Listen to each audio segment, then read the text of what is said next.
welcome back to another Nextlander podcast. Here we are, episode 72. It is a delicious fall day here on the East Coast. Just eat it up like a fresh apple. Alex Navarro, how are you doing? I'm doing great, man. It's hoodie weather all the way through. I am cherishing every damn day we get of this because once November rolls around, I know it's going to be more than hoodie weather. Brad Shoemaker, video games and fall crisp weather. Can you ask for anything more? Can I have $10 million? You can ask for it. It turns out I can ask for more. Yeah. Why ask for 10? Go for 20. How about 30? Why not 40? $10 million worth of apple cider, I mean. No, you cannot ask for that. That is an illegal amount of apple cider. Oh man, that stuff's gonna ferment by the time you get to the bottom end of that $10 million worth of cider. Oh. I mean, basically, I think if you had 10, I'm no businessman, but I'm gonna say if you had $10 million of apple cider, you are probably running an apple cider business at that point. We have $10 million of inventory. That's probably an apple cider business. Yeah, we have a business and we have one customer, me. You two really enjoy that much apple cider? Not that much, no. Okay, I don't think I've ever enjoyed anything that much. You have to choose hard apple cider or mold apple cider. Wait, what do you mean by mold? Like a hot mold. Oh, okay. Spiced. Okay. Yeah, yes. Spiced apple cider. I might lean alcohol just because I don't love hot cider as much as other people do. I will never turn it down. Okay. But it's not the thing I go for initially. I like a cold cider. Brad, Alex is wrong. What would you say? You got me. You can't decide. This was the one that broke you? You put me on the spot, and I'm just like, I don't know, man. How about some mead? You got mead? How about, you're talking about mold. How about some honey wine? Some honey wine? Sure. Yes. I'm going to take the hot mold apple cider because I feel like you could always just get a beer or something. True. But man, when you're chilly and that spiced cider comes out, that's just good. Also, it's a great reason to hold on to some kind of crock pot. It's even if you've gotten rid of all the rest, or the instant pot. That's what it's called. The instant pot. Make your cider in there. Well, we got video games. The cider that sat down beside her was a video game. Hang on. Yeah, the cider. What? No. Cider. Go on. Is there more? Little Miss Muffet. Aha. Sat on a tuffet. Playing some Scorn and Plague Tale Requiem. Along came a 80% of the way there. Look, we missed our morning workshop. Okay. Yeah. Along came a rabbit and sat down. Does it have to rhyme with rabid? Okay. Oh boy, that's a rough one. Along came a spark out of the dark and said, wait, I'm mixing it. Now I'm doing what a good boy am I. Okay, we've just lost the thread here. I'm not sure we ever had it. That's the little Jack Horner in the corner. And Little Miss Muffet. Boom! Video game. Now it's my dice. What are you doing? Now you're doing dice clay? Now I'm doing my dice clay. Yes, I've come. Listen. 72 episodes. The intro well has run dry. But we do have a bunch of video games this week. We got Mario and Rabbids, Sparks of Hope. We've got Scorn. We've got Ghostbusters, Spirits Unleashed. We've got a Plague Tale Requiem. We've got some grounded updates for you. There are so many video games that video games have actually begun to permeate my dreams this week. I forgot what this was like. Tell me, I want to hear about your gaming dreams. So I almost never remember my dreams, and that's how I know this was a meaningful one, because I woke up basically from a start being like holding on to the details of it, because at some point this week, I had a dream where I invented what I'm going to call the perfect Naked Gun video game. Let's hear it. All right, go for the pitch. Here we go. It's recorded here, so you own it. It's really fucking easy. It's just L.A. Noire and Sleeping Dogs, but with Frank Drebin. Okay, but is it more L.A. Noire than Sleeping Dogs? Is Frank Drebin smashing heads indoors?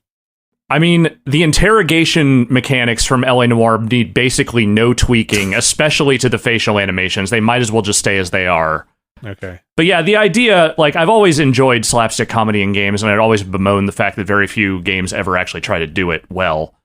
and intentionally. Yeah. And the thing is, you can never make a big budget open world comedy game anymore because we saw what happened to Saints Row. And I don't know, like I think somewhere between learning that Liam Neeson is being tapped to star in a Naked Gun reboot. What? That's a real thing. That's apparently at least in talks to happen. You know, What? Everybody's favorite comic actor. Yes. Wait, Liam no, Neeson. this is where John Hamm comes in. John Hamm should be Frank Drebin. Okay. John Hamm, you want to be a comedic actor so much, here you go. But here's the thing. Nobody is in... John Hamm is not in as bad a need of a personality rebrand as Liam Neeson, I think, kind of is. Because all he's doing is Charles Bronson shit now. What am I going to do with my Liam Neeson in profile holding a gun collection? It's going to dwindle, or maybe it's going to go up. I mean, now you have an Irish Frank Drebin. I don't know, man. I don't know what to tell you, but like, well, hey, after Naked Gun once again becomes the biggest thing at the box office, you can hang on to those and they will become valuable. Oh my gosh! So wait, that's a real thing. Got some. You can just have some rare Neesons to hang on to and dole out as necessary. So the dream was definitely a lot of like open world, like open world Vinny stupidity, like just a lot of. Hey, you're dealing with a hostage situation in like a GTA type mission, and so here's Frank Drebin to drive a police tank through a house like he does in Naked Gun 2. So GTA. I could see it. But it was also. I was hoping. Oh, go ahead. Sorry, I was to say, but it also started to float into other areas where there was a part where the game basically turned into comedy Madden, where Frank Drebin had to pretend to be the quarterback for a football team, but he was like a 20 rated quarterback, so he was basically couldn't do anything, and it was just turning into comedy football. And I'm not saying you could just throw a mini football game into an open world crime game. That would be a lot of development resources. But it started to, like, the dream morphed into a variety of different game parodies and all these things. And it was so vivid and so real in my mind that I feel like I have to make it happen somehow. Brad, what were you going to say? I was hoping for Hitman, except everything that was deadly is now slapstick. So here's the thing. I pitched that when I did that Pitch Please podcast a year or two ago, that was literally my pitch. Okay. Idiot Hitman was my game concept. And I still think you can do that separately. But yes. What I'm saying is, it is a time to return to the era of Zuckers and Jim Abrams and bring it to video games. Don't worry, there's a Zucker born every minute. Mm-hmm. Dude, just not the one that went like hard right wing. Leave that guy over there. I'm looking at this list of games. Mm-hmm. What did you play that inspired this dream? Because there's nothing on this list that is even it's Plague Tale Requiem. He must have been looking at the artwork for that and thought comedy. I truly don't know. I might have been thinking about LA Noire at some point in the last week or so, and it just That's again, things tend to infect the brain, and then somehow it turns those into images. Okay. And this is the most coherent dream I've had in years. I still don't like this Liam Neeson as Frank Drebin. I mean, I like Liam Neeson. Yeah. I just think, having just seen the trailer for Fletch Lives and thought, man, why is John Hamm doing this? I think he would be perfectly cast. Oh, he's a total Drebin-like. He absolutely has that Leslie Nielsen. Wait, did they just hire Liam Neeson because it sounds like Leslie Nielsen? Oh boy. Oh boy. Oh man. Oh boy. I hope it's not that lazy. Really? Okay. Did we just solve the mystery? Okay. LN is back. If you're drunk enough, you get Leslie Nielsen. Liam Nielsen. Leslie Neeson. It almost works. It almost works. Do you get Hightower back? Yes, but you don't cast O.J. Simpson, is what I'm saying. Wait, is it Hightower? Is Hightower from Police Squad? No, Hightower is in both, but it's so in Police Squad, it's a really tall guy who you never see the face of. Yeah, like the camera never pans up. Yes. But then he becomes O.J. Simpson in the movies. Dude, do you know what happened with O.J. in the last few years? I'm just going to say this very quickly. Okay. Last few years. And then we should talk about video with the book in particular is what I'm saying. Like the one that was If I Did It book, or is there another one? Yes. Do you know the whole sequence of events there? Well, I know the book got canned. Yes. So the existence of it got leaked. So he wrote it, and the existence of it got leaked. and then the publisher killed it like weeks before it came out. No, and like a few copies got out there. The part that's wild, though, it's called If I Did It. The book was then awarded to the Goldman family as damages, essentially. Like, he lost that civil suit. And so they own the rights to it. Was ordered to pay damages to the Goldman family and like didn't have the assets to cover what he was ordered to pay. So they took ownership of that book, among other things. An unpublished book. They then published it. Oh, boy. Oh, I missed that part. With a cover treatment. You should go look this up. Oh, boy. Same title, but the treatment of the cover now in like giant red letters says, I did it. What? And the word if appears as this tiny little inset in the letter I. So if you're just walking through the airport or whatever and you glance at the book stand, there is just a giant, there's a book, and I assume there's a photo of him on the cover as well. No, it's just a bloody footprint. Oh, okay. And it also, the subtitle says Confessions of the Killer. The Killer. Gigantic, I did it. But I will say, nowhere on the cover... still the same title. It does have a sticker that says the authorized version. Nowhere on the cover of this one that I'm looking at does OJ appear, because it says Fred Goldman and Kim Goldman as the authors on it. There might be other covers. I'll just say real quick, in my dream, Hightower was there, but he was played by Marshawn Lynch for some reason. Okay. And that worked really well in my mind. Also, the dream ended with me and Luis Hernandez, who is the co-developer of Jazzpunk, trying to pitch this to AAA developers and no one listening. Really? Yeah. Well, that's not because in my mind, Jazzpunk guys are the guys to help bring this to fruition for some reason. I believe it. I believe in your dream, Alex. I want this to happen. I want to make it real. Comedy in video games is very hard. It's extremely hard, and that's probably why no one does it, but also, comedy needs to live again. Comedy barely exists in movies anymore. We need to unironically laugh. Yes. America needs laughter, damn it. No, but unironic laughter. Yeah. We need to be laughing with everyone, not at everyone. Hey, you know what's funnier than it should be? Is the Rabbids shtick in the new video game Mario and Rabbids Sparks of Hope. Let's do it. Transition. Here we go. I feel like I shouldn't find it funny. It shouldn't work as well on me as it does. It's like, in my mind, it's one step up from the Minions. No, it's not even a step up. It's the same. Oh, gosh, you guys. No, I like the Minion. I'm not anti-Minions. Let me be clear. I think the Minions can be funny, too. I have laughed profusely at the first couple of hours of Sparks of Hope. Like, the Rabbid voices. Yes, notwithstanding, or you like them? No, like, they're a big part of it. Okay, like, so... Did they all talk in the... No. Like, everything I have to say about this game, and particularly the previous game, should be taken with the knowledge that it was 5 years ago. Okay. And I've forgotten almost everything about that game, but did they talk? No. Not like as this. much. There was a lot of grunts, a lot of wah sounds. Bebo did not have a voice actor. Did Bebo not even? Yeah, that's right. Bebo didn't even talk. Yeah, Bebo never shuts up now. Yes, but Bebo and the Rabbids were more like C3 Bebo.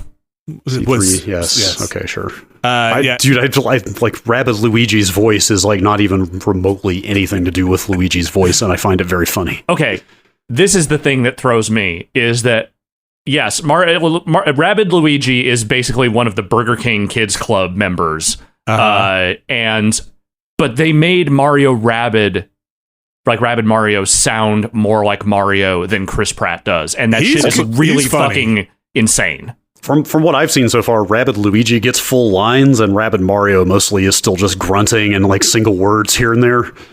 Maybe he gets lines later. I haven't used Rabid Mario in the game, so I assume he has barks like everyone else after he kills somebody. Yeah, he does. So does he not have real words after he... I thought sometimes my son was using them. Doesn't he do like a 1, 2 or something like when he's punching guys? He's pretty guttural. But you know what he sounds like? He sounds like Bob Hoskins Mario. Sure. Okay. And that's great. Or Eddie Valiant for that matter. Yeah. There's just a bit of that in there. Maybe it's just because I've been using Rabid Peach a lot. I don't know. Rabid Peach, I'm not a big fan of the... I think it fits the character, but the barks from her. She sounds the most like a Rabbid of the main cast of Rabbids. Yeah.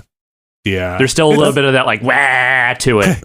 Yes, for sure. But that game seems pretty good. It's yeah. So that's we're talking about Mario Rabbids Sparks of Hope. Yeah. Yes, we're talking about Mario and Rabbids Sparks of Hope, the sequel to Mario and Rabbids, the crossover 5 years ago. What's the subtitle of that one? Event of the century. Was it with Mario plus Rabbids? Kingdom Battle. Kingdom Battle, which was kind of a lighter XCOM, a tactical shooter with the Mario team and the Rabbids team, grid-based, movement-based. Mario gun. Action point based.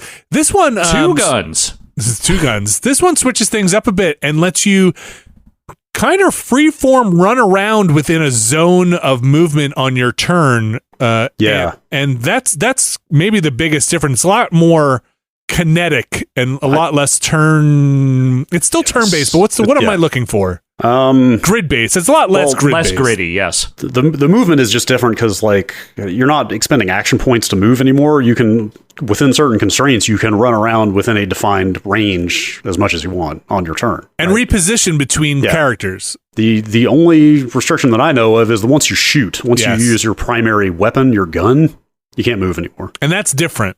So they make a big note of, hey, for some reason you can't do this now. But you've got what is it? You got a primary weapon. You've got a spark ability. The sparks are the Rabbid space stars. chickens. Yes, the Rabbid Lumas. Yes, this is very much Galaxy meets Rabbids. Yeah, this game feels very Mario Galaxy tinged. But so you got your primary weapon, your spark ability based on whichever spark you have equipped on that character, and the third ability is like built in for each character, right? Yeah, that's their hero ability. Yeah, Mario's got Overwatch. Like Rabbid Peach can heal in a radius, etc., etc. But those all use action points, but the other two don't constrain your movement, right? It's only shooting your gun is what stops you from moving. So I believe that's right. I don't know if you can move after you use the hero ability. I'm trying to think. I don't think you can reposition Mario after you use his Overwatch. You might be right, actually. You can. You might be able to move after the spark ability because some of those are radius based for the action. I'm not 100% sure now that you mentioned it. Anyway, the upshot though is that like giving you just real free movement on the stick to just run around in this area that they give you. It just feels looser and like kind of gives you more tactical options. Like you could run up and do one thing and then run back over to your other character and do the team jump and like move somewhere else before you end your turn or whatever. Because they've added that dash ability where you can just run up on a guy and basically just like slam into him for a decent amount of damage. So they had that. No, they had that, but it was also grid based. It was also okay. So the way it works here is different. Right, I forgot the dash is the fourth category where dash is basically just a melee. You have to get right up on an enemy and you can dash through them and do damage. Yeah, I mean, you can run out into the field, dash somebody, and then run back behind cover and do another thing, and then team jump somewhere else.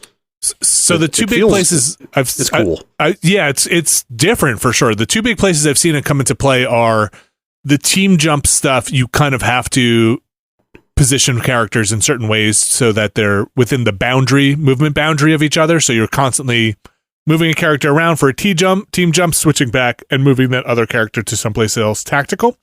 The other thing is we streamed a little bit on Monday and you could see it there. There are certain characters, for example, that when they died had an AoE attack. And if you can switch to your other character, you might be able to run out of the way of that AoE because there's like a countdown. You can dash bob-bombs, and then you have a limited amount of time to free control throw those bob-bombs. And there are like level puzzles and aspects that require you to like throw bob-bombs at them. So those that free movement is very different than the original one. So I think during the battles, there's a lot less minute turn-based stuff and a little bit more. Your whole team is going, how do you want to do this? It's like you can switch between characters whenever you want. So you don't have to commit to one character, do their move. And you could do that in the other one, but in the previous one. But this feels like I'm going to move Mario here. I'm going to switch back to Peach. I'm going to use Peach to team jump. Then I'm going to move Mario back to another spot where I can maneuver better. It's It's really interesting. It did seem like they got rid of the upgraded weapons and replaced it with sparks. So in the original one, weapons had damage types, and it seems like the sparks are basically taking that place as like a damage type. So there's also a skill tree which you're building up over time, and though it is individual skill trees for each character, they're pretty similar. And also, like you said, I think we mentioned this when we streamed it. Whenever you level up, all your characters level up. You're not leveling up individual characters by using them in battle. Also, the skill points are refundable when you put them into skills on the tree. You can just reassign all those at will. It's very lenient. Yeah, forgiving. Yeah, it's pretty loose about progression and stuff. And they have an auto skill up if you want to change that over, so you don't have to keep going in and leveling everyone up. You can carry, it seems like so far I've unlocked 3 slots. I'm pretty sure that's where it's going to max out at 3 in a battle at a time. You start out with 2, and then once you get your third character... Did you get Bowser yet? No. Okay, because I'm not sure if they were going to bring it to 4, I feel like that's when they would probably do it, but I feel like you're right. I think everything I've seen of that game has been 3 characters. Maybe they'll give you 4, but I got Edge, and they kept that slot open, I feel like, for Edge. We got to talk about Edge. We got to talk about Edge? They straight up put a damn anime mid-2000s emo scene kid Rabbid. Hot topic character. Yeah. That Rabbid has a flaming Dragon Ball button-up shirt. I like Edge. No, she's great, but it's also just it's ridiculous. But it's the kind of ridiculous I would not have expected a Mario versus Rabbids game to seize on, but I respect it. Because they know exactly who Edge is. No, who Edge is a neon white character. With this big cloud sword that I think I really like Edge's ability as well, which is boomerang the sword out and hits everything in its path and boomerangs back. It's a good ability for her basic attack. But you're out there story-wise, basically going to save the Sparks, which are Luma Rabbids and their world. It's the universe. It's in trouble. There's a dark force out there. I think you mean Dark Mess. There's Dark Mess. There's Cursa. Yeah, it's kind of a dark mess of a story, but it's pretty light so far. Rosalina is mentioned in places like, oh no, the Lumas. I almost thought it was being implied that Rosalina became Cursa. Oh no. Do they have a similar gown? I'm not sure. Maybe I missed. Rosalina mostly just has a big blue dress, if I remember correctly. Yeah, it does float. It's world based. So after you get through the prologue, you kind of get in your new spaceship, which has a new AI called Genie, and you go and you land on a world which I didn't realize this kind of until we got into the next world. They're themed worlds, kind of like more like Odyssey, I'd say, where. Each world is themed. It has its own world coin, which is unique to the world. So as you do events in the world, you can spend the world coin, very much like Odyssey, on upgrades in that world. The first one you get to is kind of this Greek/Roman god world where the warden of the world is this cowardly Neptune, and you kind of battle your way, getting rid of the black goo, the dark mess. Mm-hmm. Binga banga bonga, baby. That's it. That's what. Okay, as I'm sitting here playing this game, and I've played an umpteen number of games that have used some version of this. I'm trying to track back to what the actual inciting point was for every stand-in for an evil force being a goopy mess all over everything. Ooh, what is the first? Not necessarily the first, but what is the one that created this popularization point? Like a black tar-like thing that just covers everything? Yeah, it's like covering the universe or just the environments or whatever. Like, it just feels like everything is doing that now. Like, Splatoon does that shit. And Nintendo seems to be the one that's most recently seized on that, but that's been going on for a bit. Yeah. That's a good question. I would have to do research. I could do a doctorate on the origins of the goopy mess, and then when you beat the thing, it clears up. It's an easy thing. We literally just played Mass Effect Andromeda, and that whole thing revolves around there being a big giant mess around the galaxy that they just arrived in. Remember? Just gotta clean it up. It's everywhere. You can open up paths. As you clean up the mess on the world, you get the Lumas that are trapped in, the Sparks that are trapped in that area, which gets you new abilities, conveniently usually themed towards the world you're on. So if you're on an ice world, maybe you'll have a ice Luma. Maybe you'll want to bring that burn Luma. And then afterward, which I didn't expect either, there's a bunch of side stuff to clean up. There are like non-mission critical things you could be doing to get coins and secrets and areas and talk to the Rabbids and do what you need to do on the world.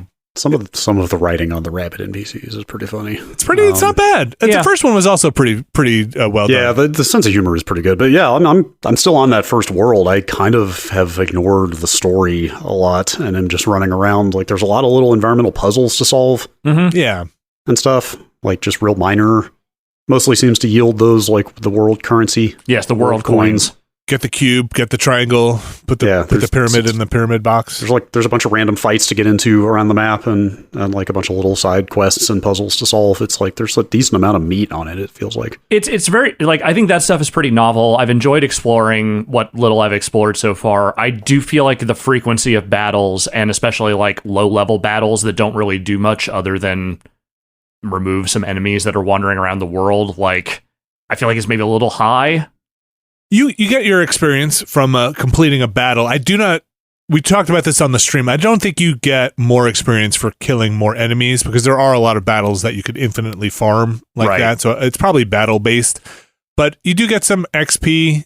It's not that you don't get anything for it. It just feels like the benefit for them, other than solving a specific quest for a person, is like kill this number of Goombas, please. Sure. Just doesn't seem very high. Did either of you figure out exactly what the dash mechanic does before battle when you enter into a random battle? Okay. I just do it. I just do it as well. I don't know if it gives you some kind of boost or maybe there's like a turn something. advantage or something. Yeah, maybe you only get first turn if you dash them. Yeah, which it seems like impossible not to dash them. You just can jam on the button as you're running into an enemy. I think the only thing that I wish, I don't know if I would turn it on or not if given the option, an undo button. Like for some of those things, I have goofed up just one too many times in the battle and been like, I didn't think that's what was going to happen. And, you kind of put yourself out of your entire strategy at that point. Yeah. You can restart from the beginning of the battle, but that's the best you can do. On the team jump, it's interesting because it is a lot of real-time movement. You get this little timed helicopter pad, this little float pad, and it takes a couple of turns to realize what the distance on that is. It's not exactly clear until you've done it a couple of times, and it is something you can upgrade to get an extended flight time on, but you will, I think, want to be a little careful you will fall in a pit if you try to go over a gap or something like that. But it is interesting. The positional play in this one is a lot of fun. Yeah, the team jump is literally just the character you're controlling. You run up to the other character and hit a button, and then it just launches you in the air and you helicopter over to wherever. Yeah. It's made the maps more vertical. I don't remember if the first game had any aspect of this or not, but there's some maps even in that first world that are like 2 or even 3 different heights of terrain you can get onto, which has been really useful for tactical positioning of like, if I can just get over here, I can do the team jump over on top of this building, which will get me line of sight on these 2 guys that are taking cover that I had a 0% hit chance on previously. Like, it's fun to set up kind of flanking and stuff with that jump. They had team jump in the last one, and it felt like more pipes in the last ones. At least what I'm up to so far. I remember a lot of pipes in that first one. I also remember. Yeah. That could come. I'm only up to World 2 so far on this, and it's got a decent amount in it. I thought the worlds would go by a lot faster, but I don't think there are that many worlds total. So yeah, they don't look that big, but there is a surprising amount of stuff usually kind of buried in there, it seems like.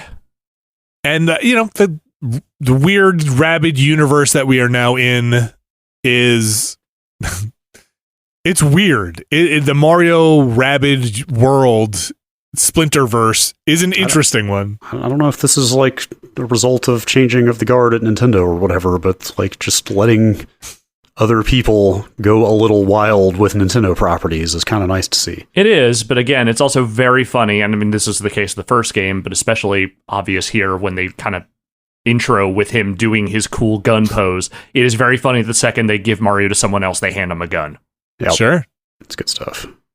One other thing I have to say about this thing, we give the Switch a lot of grief, deservedly, for being extremely long in the tooth.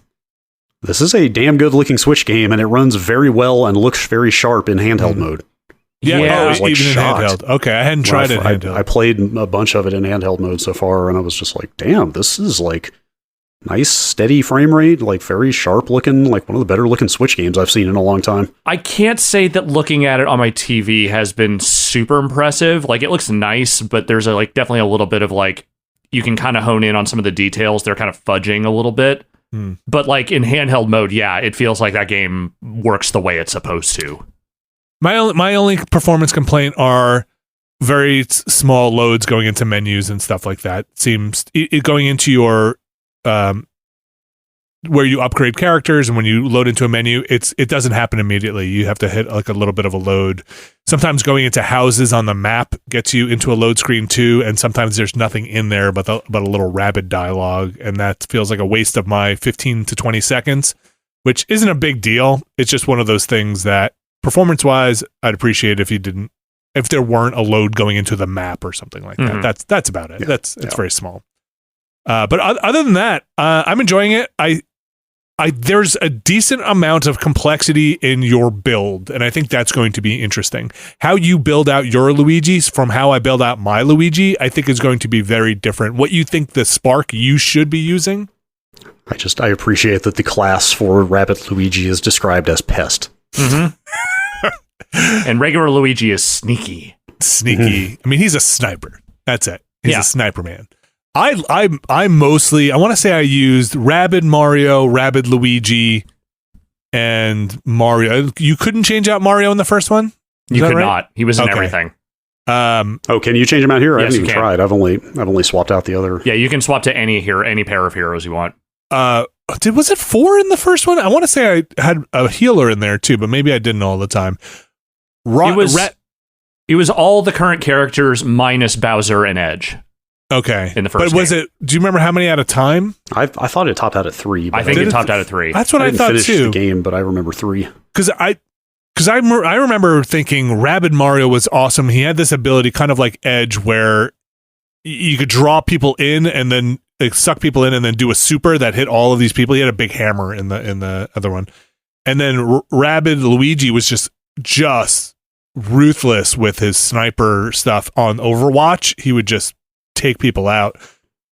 I love that combo stuff. I love comboing different abilities, and like I said, I think being able to swap between different sparks, different tree stuff, and different loadouts on your team is going to have a lot of interesting variability for what people think is the way to go through one of these games. And who their favorite character is. Yeah, it feels meaningfully different from the first one. It does not just feel like they just made another one of those. It feels like they changed enough in some pretty significant ways that it's like, it feels pretty fresh. Also it's been 5 years. I did see somebody who, I think it was a comment, I'm sorry, I don't know exactly what the name was, said that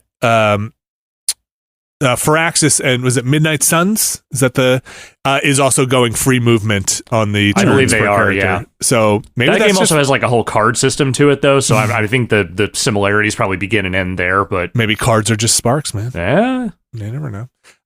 Maybe this is where things are headed in the evolution of this stuff. But Mario, is when they say it, do they say Mario and Rabbids, or does Nintendo say Mario Plus? Okay. Mario and Rabbids Sparks of Hope out as of this recording. It is out on Thursday. $60 on the Switch. Oh, $60. $60. A regular $60. A regular old discount $60. Just $60 for your Mario and Rabbids. I like it so far. I don't know the length of it, but I was up to World 2 and it said about 17% on my side. I want to say the last game for me topped out somewhere around 20 hours, and this one feels like it might end up in a similar spot.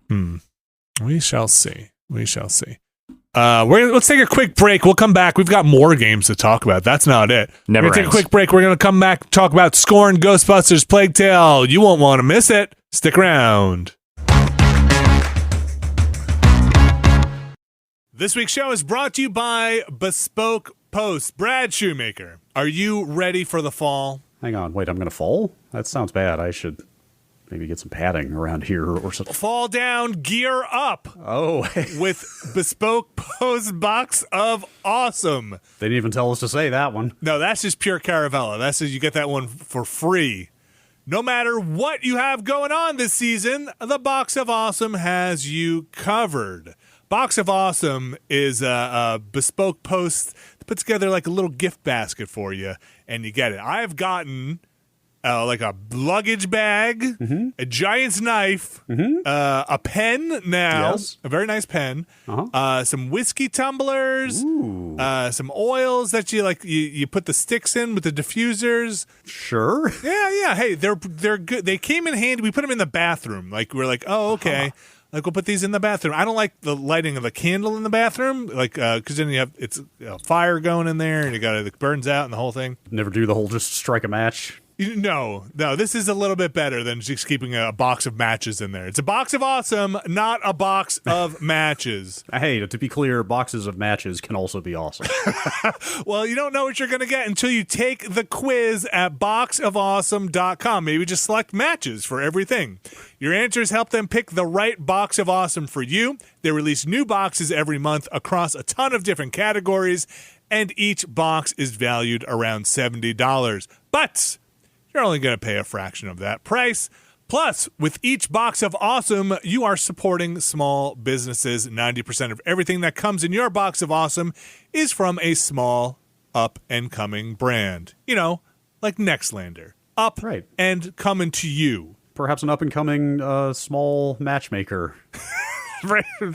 Only locally sourced old timber matchsticks. Bespoke matches, handcrafted. From my grandfather's favorite match tree. It's free to sign up, and you can skip a month or cancel any time. Brad, if you want to get in on this, I got a deal for you, and that's 20% off your first monthly box when you sign up at boxofawesome.com and enter the code Nextlander at checkout. That's boxofawesome.com, code Nextlander, and that's going to get you 20% off your first box. Boxofawesome.com, code Nextlander. Thank you, Bespoke Post. All right, we are back, and time to go from Mario and Rabbids with Goop taking over the world to Scorn with Goop taking over the world? Biomechanical dongs. Tell me, so I have not touched Scorn yet. I am going to wait until we're going to stream it on Friday. I'm going to try and go in fresh as a Scorn daisy. Yeah, we did not get a look at the game pre-release, but then when it hit Game Pass last Friday, and when reviews came out, it became clear that a lot of people felt that they had not done a great job in the marketing of representing what this game actually is. And like essentially what I was seeing people say is like, oh, this is way more of a puzzle adventure game than it is from what they had shown, it just screamed like atmospheric first-person shooter survival horror, right? And at least from what I've seen of it, and granted, I feel like I have progressed not one whit in this game. I've spent like a fair amount of time playing it and have not moved anything meaningfully forward, but it really is like Nasty Mist. Yeah. Nasty Mist. Like it is like straight up a first-person adventure game full of mechanical puzzles that don't tell you anything about how they work. It is super Mist in that way of you're just dumped into an environment, like no real intro, no indication of why you're there or what you're trying to do. A bunch of machines all over the place. You need to figure out how to make them work. Huh. And except it looks like as like painfully HR Giger as it could possibly. It's quite literal. I clocked like time to gigantic biomechanical phallus was like 30 seconds. Like I mean like quite literal obvious dick. Yeah. It did not take long for that. I'd say that there's also a decent amount of Beksinski in there, who is a Polish painter that is definitely of the Geiger family. Sure, But like, yeah, that's what that game is let's wander around the most fucked up paintings you've ever seen in your life. But it's like straight up just like it's a bunch of control panels. Like most of what I've seen that you interface with to interact with the world and solve the puzzles are you just walk up to a control panel and start moving things around. Huh. Depending on what that is for the puzzle, it's like you're going to move some kind of lever or crane around, or you're going to move like a grabby hand, like to like pull things off a shelf and put them somewhere else, or like a series of like interlocking latches, and you need to figure out like what order to unlatch things to get a door to open. It's very much just like mechanical logic puzzle type stuff. It really feels like you've wandered into a biomechanical Amazon warehouse. Like, it is just a lot of cranes and carts and things, and you just plugging your weird hand dick into stuff to operate the machinery. Yeah, and kind of like Myst, like there's a lot of area to explore right off the bat. Oh, yeah. Which is why I say I played a decent amount of it and I haven't gotten anywhere, because like they give you one puzzle that has basically, it's so straightforward, it's not even a puzzle. And it's essentially, that's the tutorial for here's how you're going to interact with the puzzles in this game. It's quite literally just open a door. Yeah. It's literally like press one button and then the other button. And it's like, okay, now I know how I'm going to interact with things. And then you go through that door and then it's huge. There's just like multiple stories, like all kinds of different hallways and stuff. Corridors like, everywhere. Yeah, like you can wander and poke at a bunch of different things, which I did and didn't manage to actually solve any of them. Okay, I have a couple of questions. Sure. So, is there an inventory? No. I have not seen one at all. Not that I've seen. I will say there is apparently combat later in the game. I have not seen that yet. So I guess you will have a weapon at least of some sort, but not like an adventure game inventory that I'm aware of. Yeah, so and like in the beginning, you get a hand device attached to you, and that is the thing you use to kind of operate the stuff, but that's it. So are you, when you manipulate an object in the environment, do you have to hold it in your hand to bring it to some other point? There's no picking stuff up and moving it around. It's maybe there is later, but everything I've seen is literally walk up to a control panel and like plug into it, and then you're like locked to that puzzle, and like the controls then become move stuff back and forth, like activate stuff. You're not controlling your character while you're solving a puzzle. No, the closest you get to that is sometimes you have to get through a door that is closing once you open it, and that's about as much like immediate interaction you have with it. Is there a map in the game that annotates with where the puzzles are? No, I have not seen one. No map at all? It is intentionally obtuse, I think. Like, the UI is very sparing, and even then there's an option, pretty prominent option in there to turn even that UI off and have nothing. And so, yeah. I've also heard very much want you to figure this out yourself. I've also heard the saving is not very good. Like there's like, I think it's all auto saves, and it kind of like the checkpointing is maybe not the most obvious thing. Do you, is the level design interesting enough where you recognize the corridor you're supposed to be in? Like, oh, here is this monstrosity in this one, or is it a little samey because kind of runs together a little bit. You can pretty much get a sense of where you're going, but like I did read in one of the reviews, like apparently as the game goes on, the imagery, the aesthetic changes pretty noticeably. But do you get lost a lot in that first area? I think it's going to take enough repetition and back and forth and like staring at things over and over that you'll probably learn your way around. But like the hallways are relatively samey looking early on. Yeah, it's like great art design, but like that whole opening area is definitely like I got lost pretty quick. Yeah. Okay. I mean, like an example of one of the puzzle machines is like it's a chair, although I mean it looks like a scooped out eggshell or some nasty organic thing, but it's a chair, and when you press the button, an arm with a buzzsaw on it extends, and like the buzzsaw starts turning, and then it goes down. It lowers itself down over whatever occupant of the chair would be there. Gotcha. Some Saw-esque. So it's like, oh, I'm going to need to find something fleshy to put into this chair and cut it open with this thing at some point. But probably not by picking it up and carrying it over there. I don't think so. They did actually, yes. In that they put multiple control panels next to each other in a lot of places. So in that case, if I remember, there's another control panel right next to it with like a grabber arm on it. Mm-hmm. So it seems like you need to figure out how to use that arm to pick something up, except I couldn't figure out what to pick up and put that in the chair. It's like using multiple machines in sequence in a lot of these cases. Okay. I mean, listen, I like adventure games. We'll see if the trappings of this one seem like what is the selling point, right? The atmosphere? Yeah. And teasing out the puzzle solutions, figuring out how everything locks together. Is there it feels kind of in the spirit of like Seventh Guest and Myst. It does. I think that's part of my problem with it, though, is that like as much as I'm enjoying the art design and the grossness of it all, I don't feel like the puzzle design is really that inventive. Like it's opaque, and there's definitely some challenge there, but it is not Like it's not really that interesting to be operating these machines because these machines aren't doing anything that is all that inventive or novel. It's literally like, no, this crane arm just looks like a weird, wet machine arm, but otherwise you're just kind of doing very basic mechanical puzzles. Okay. I mean, theme is a big thing in adventure games. No, it is, and I think the theme is interesting. And I'm not one of those people that's like mad it's not a shooter, like not hard, not at all. I don't care about that. It sounds like you're pretty mad it's not a shooter. The shooting, based on what I've heard about the shooting, I think most people are probably glad it's not more of a shooter. But okay. But yeah, I don't know. It's just like, so far, none of the gameplay has really grabbed me that much. Like, I like wandering around the world and seeing what fucking horrible stuff is just attached to whatever the next room is. But that's kind of the only real propellant I've found so far. It feels like the kind of game that is going to require a fair amount of patience and like willingness to just stare at stuff and not get it for a while. Yeah. Like it does not communicate like anything. Also, the first time I booted this game up, there was no sound. Huh. And I looked it up, and apparently that is a bug, at least on the Xbox version. And for a second there, I was like, are they doing some kind of weird statement here where there's just no sound, and that's like part of the art of it, and then at some point the sound comes into focus? And I was like, no, actually, there's just a bug here. You restart the console, it fixes it. But like, it's just, I don't know, like maybe not all the way there.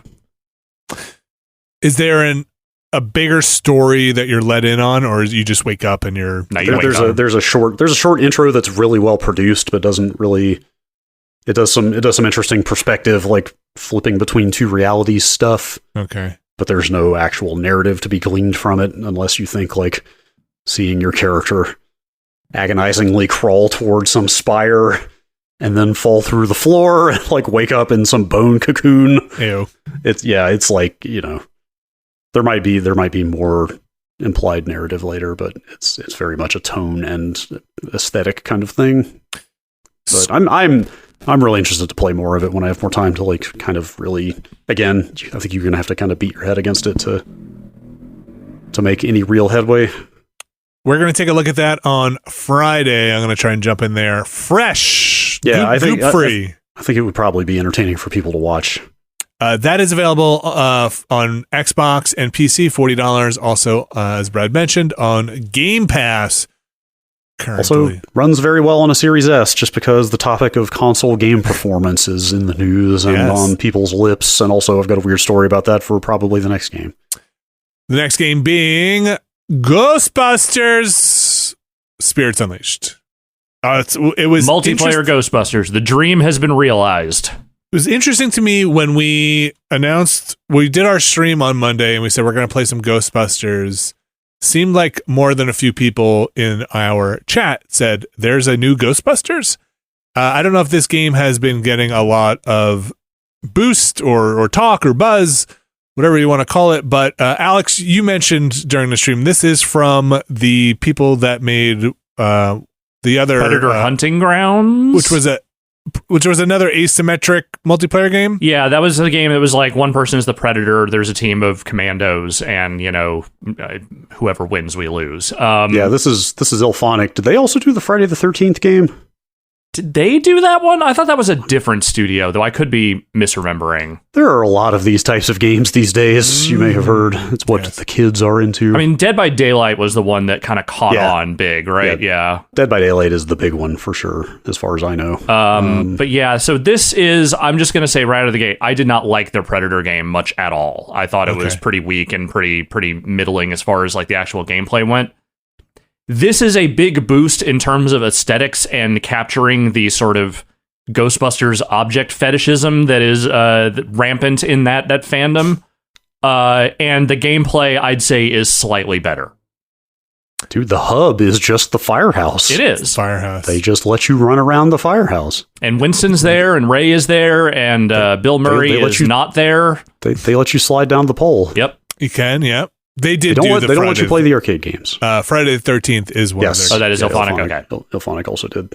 So yeah, this is a 4v1, the one being the ghost game where you make the story seems to be Winston was very successful at business. Winston then went on to buy Winston back. got a double-breasted suit. Winston's doing well. Winston then went on to buy back. This takes place after the events, I think, canonically, of the Ghostbusters first 2 movies. I'm not sure if it incorporates much else in there.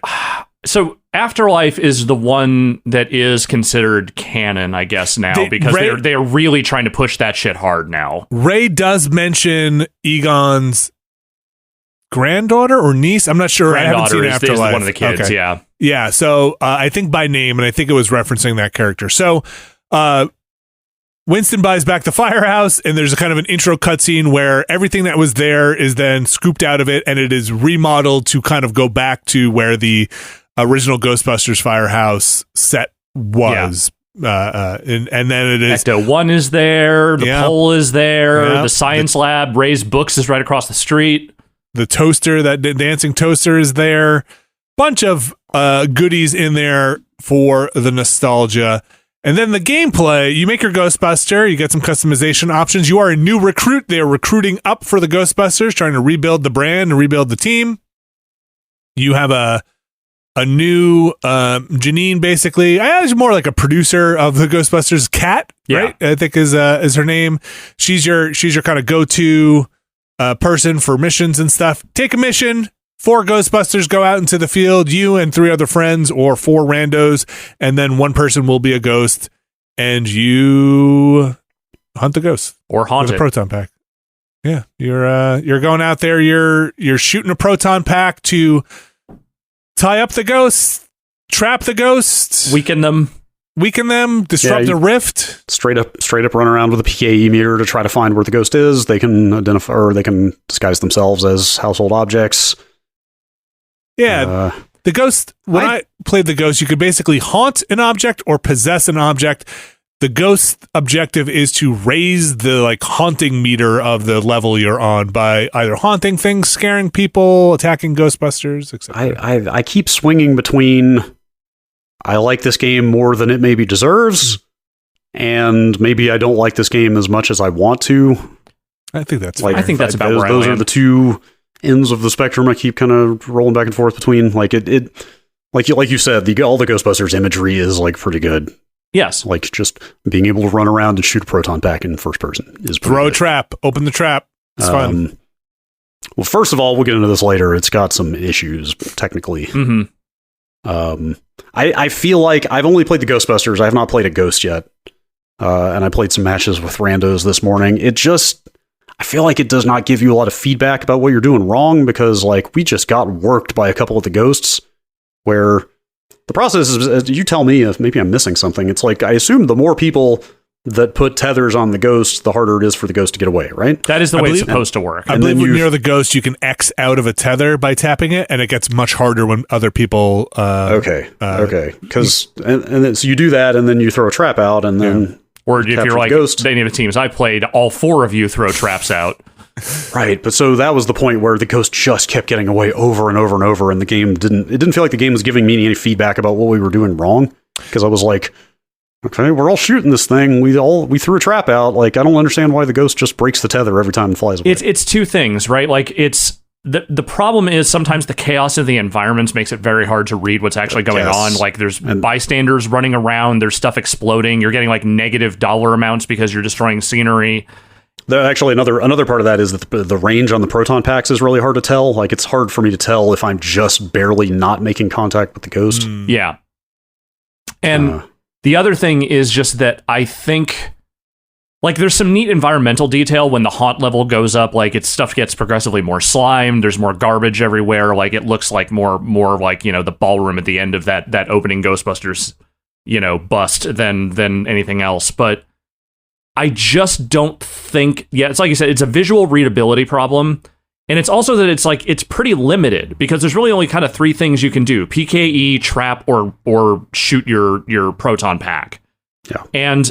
if you're doing all those things in the right order, it should be pretty straightforward, but it never quite feels that way, and I'm not sure why that is. I mean, it feels like it's not all it's the visual feedback, and also doesn't always necessarily translate the feel of you've got this ghost in your proton beam, and you are actually dragging it toward the ghost trap, because it's hard to tell where the ghost trap is actually lining stuff up.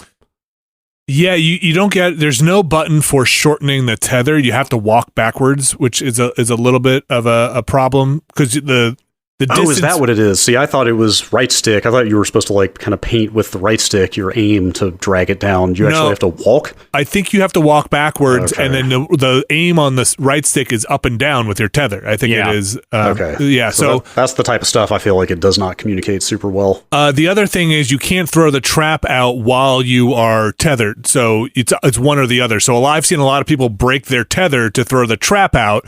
And if everybody does it at the same time, the ghost is just going to get out of there. And the ghost has abilities. The ghost can spam abilities that spawns little ghosts, and then they'll be like little ads in the level. It's got a couple of things that'll slime people. You have a PKE stun, which a lot of people don't use. It's very useful because it basically stops the ghost from doing anything for a second. So it puts your PKE meter down for a bit, but it does stun the ghost if it's within range, and that really helps just getting the ghost. The other thing I think they try to explain, but I think you have to play a couple matches to really figure it out, is the ghost has a certain number of lives, and so they're called rifts. And if you can go out and hunt the rifts, they'll show up on your PKE meter, and you can try and destroy them. They have a decent amount of health, but you're basically destroying the ghost's lives. If you don't do that, you have to capture the ghost. Is it 4 times? They have 4 total, because there's 3 rifts, I think. 3 rifts. So it'll feel like you've captured the ghost, and it'll just say, the ghost has respawned somewhere else. And, it takes you a couple of matches to realize, like, well, are we doing something wrong? We just captured the ghost. But it just respawns out of a rift. And that can be weird, because you kind of capture this ghost and suddenly you're just capturing the ghost again, and then you're capturing the ghost again.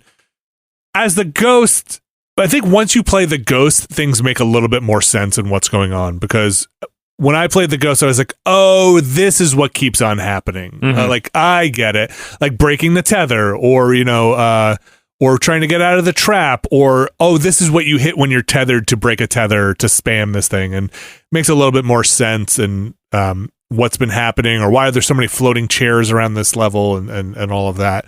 But at the end of the day, there is an upgrade system to get more gadgets. You have to start with a grappling hook, and that's useful. You can get other gadgets. You can get the leveling seems to move fairly quickly, but it's leveling based on use of items. So if you use your proton pack a lot, or the trap. Yeah, you have an account level, and then each piece of equipment levels independently. I mean, we should say it is a $40 game, but it certainly has all the trappings of a live game that could one day be free to play.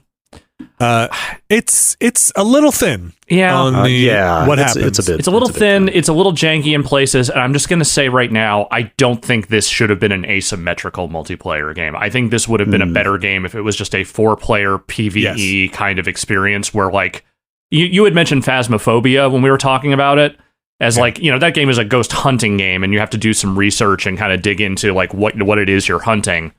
I don't necessarily think you need a ton of that, but a little bit of that would have helped. And I think having a more diverse array of ghosts that do not require player input, and more like randomization and maybe a greater variety of level designs, would have gone a long way. But I mean, I'm talking about a different game effectively here, but I think the thing they tried to fit this into works, but it doesn't work as well as it could.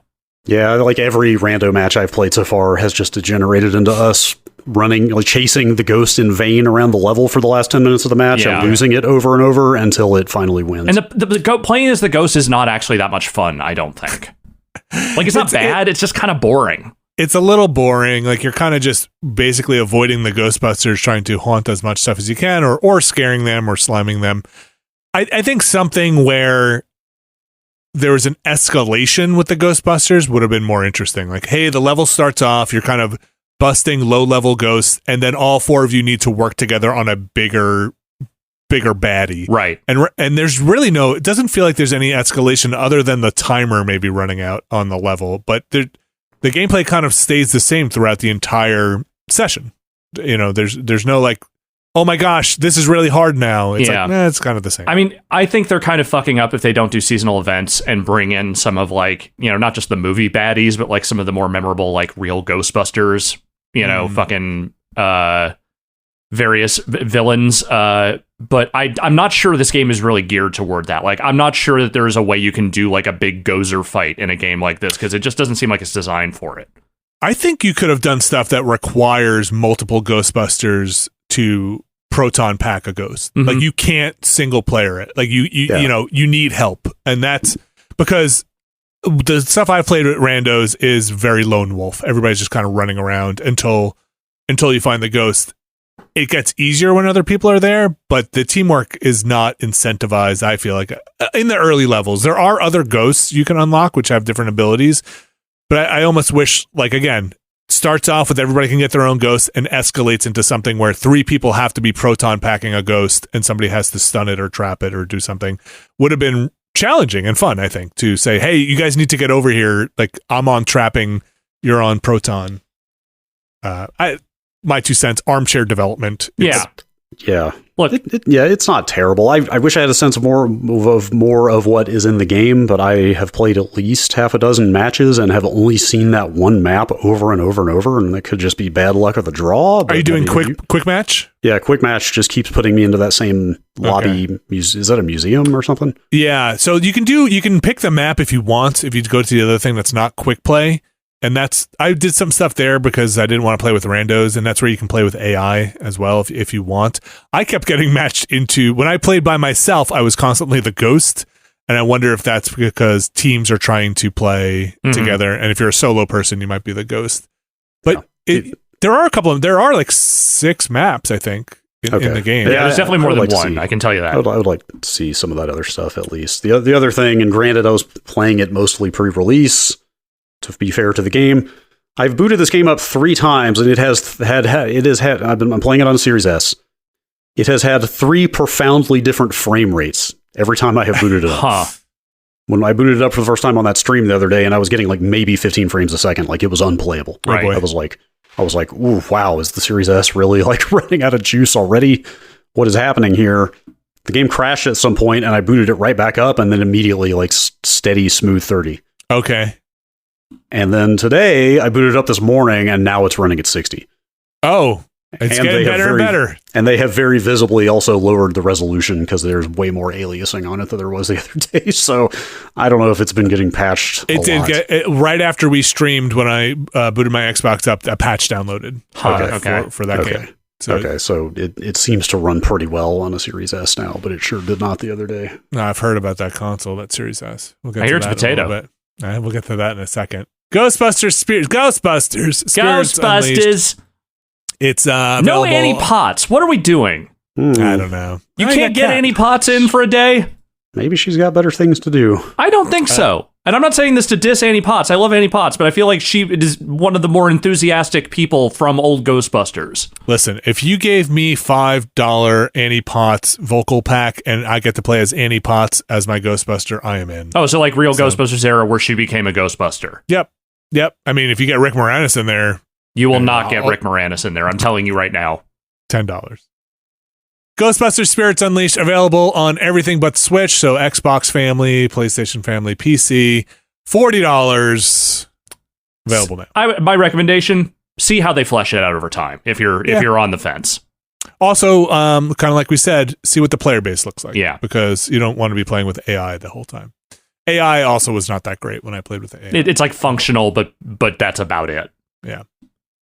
Another game that is on the Xbox and the PlayStation and the PC. Plague Tale Requiem. Now, Alex, you finished Plague Tale. I'm pretty sure I did. Innocence. Yes, I'm pretty sure I finished that game. It's a game I wanted to finish. I'm sad I didn't. I kept thinking about maybe going in and finishing it leading up to the release of this one. I did not. Not super long. Yeah, I maybe I will still. I've played some of this Plague Tale Requiem. It is this one is $50 on PC, $60 on console. It is also on Game Pass. You don't see that PC console divide as much anymore, but here it is, $10 less on the PC. How's the rat tech? So I've maybe not gone far enough. I have not gotten to see a rat yet. It is, this game has a pretty long and well done onboarding. It's a pretty good tutorial, but it's mostly story driven tutorial. which makes it well done, but it is fairly lengthy. A lot of sneaking around. A lot of same brother and sister characters, I believe. Right? So there's a character in it that I did not recognize from my time with the first one that they must meet by the end of the other game. So you are kind of en route with your mom and the brother and sister, and there's another kid with you. And I don't know where they picked this kid up. I don't know if it's, again, at the end of the previous game, but you're kind of making your way across the town, across the countryside to go settle up at this alchemist. Something has happened to the brother. Alex, do you remember? He's infected. He's got the darkness. Something's wrong with him. There's bad news with the brother. The reason I said I'm pretty sure I finished it is that I don't actually remember how that game ended up, but I do feel like I remember beating it, so I don't really remember what happened with the brother at the end. The brother's got the badness. Okay. Something's wrong with the brother, and he got the itis. Yeah, something's bad. You play as, so far, I have played mostly as the sister with her sling. It's kind of a scary game. Like, you're playing as kids who aren't necessarily, at least set up in this game, as hardened battle warriors. Mm-hmm. And it's a little scary. You got these people that just want to kill you, and you're hiding, and when you get caught, you die. And that was pretty much the tone of the first game, too. Yeah, apart from the rats in the first one, yeah. Stealth seems okay. I like the atmosphere in these games. I turned on the French voiceover because I wasn't really liking the English voiceover. It felt like the French voiceover. Oh, that's interesting. I remember the voice acting. I like thinking it was generally pretty good in the first one. There was something just like, let me go try a different language here. And I turned on the French, and maybe there's nothing inherently wrong with it. The little brother seemed a little off to me. I don't know. Little brothers, man. But I don't know. Like, the French one seemed fine. Subtitles are fine. I did switch back and forth a little bit to be like, let me go back. But I kind of switched back again. I'm enjoying it. I'm very early on. I'm at the city now, kind of running around, and it's just, I don't know, something about the tone of the first one also I really liked. It's not over the top action. There is combat in it, but it's more of like you're under threat. The combat was like a very small part of the last game. Like, you would use the slingshot to knock some dudes down and out every now and again, but usually when people died, it was like in cutscenes, if I remember correctly. And they didn't, like, there's a decent amount of it, but they didn't deploy that stuff constantly. And a lot of times it was really much more about I would almost said avoiding the enemies that are chasing you. Yeah, I mean, I've smoked some fools in my slingshot. She definitely, you get the sense that she is on the other side of some journey. She spent some time practicing. Yeah. So I'm curious to see where it goes. I might pause this and go just finish up the last one. I want to say I made it maybe halfway through the last one, because there are some pieces I'd like to fill in with this world that I think I might be missing. It's out now. Again, like $50, said $50 on PC, $60 on console. I don't remember if the last one was a full price game. I thought it was like $40, but it is on Game Pass if you subscribe to Game Pass. So you can check it out there in between playing Scorn on Game Pass. We've got another Game Pass game here that I want to mention, and I think, Brad, you said you had some updates on, which is Grounded. Oh, I didn't play Grounded. Uh-oh. I just need to briefly rescind some of the credit that I gave them last week. Oh no! Why? What happened? Because I got out here with this Xbox and fired it up, and my single player save did not come over from Steam. It seems that only making, we talked about this, you can make a shared world. Yeah. And like opt your friends into also being able to access it. Uh-huh. So our shared world that I created is there.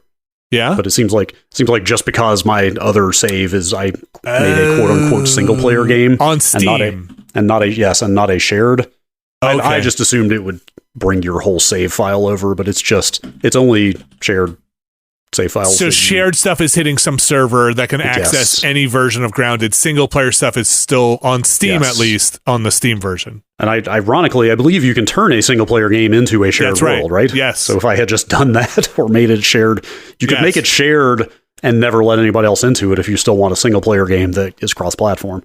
Yeah, you can branch. I did that. I branched our world into a single player game. but it was a definitely record scratch moment of downloading it on the Series S and firing it up. I was like, I'll just play some Grounded. And, I don't know. Don't think that's the case on the Windows version. I think I would expect. Yeah. Yes, I would expect all the Microsoft distributed versions. Okay. On their own storefronts or in their own infrastructure. I'm sure the full save file goes back and forth, but not. I was all excited last week about like, oh my god, they like even on Steam now they have extended their cross-platform, cross-save stuff, but it's not quite that simple. Not far enough. Okay, I mean, once you say it like that, it kind of makes sense that the multiplayer stuff is housed on their Azure or whatever. Yeah, I wish they gave you a heads up so I would have known. But anyway, I played a bunch more of it. Our base is expanded with the kids. I think my daughter is reaching her limit with Grounded a bit. She was playing and she was like, well, what do we do now? And I was like, well, do you want to build anything? She's like, no. I was like, do you want to do combat? She's like, no. I said, well, I don't know if there's much more for you in this game. It's kind of a build 'em, combat 'em game. It's kind of the vibe. Did you finish the story or? No. I've got 3 Burgle chips at this point. I think we have story-wise. I have to get 1 more Burgle chip until we reach the next big story thing. But we built zip lines and zipline towers around the map now, so we're cruising around the map. They patched it so you have a sort now. It was broken for a little bit, but I think that in an inventory sort, I think it is fixed at this point. Interesting to launch your 1.0 of your 2-year-old an early access game and not have sort in time for launch. But yeah, it looks like they just got it in. It was crashing some folks' play sessions there, but I think they said they fixed that.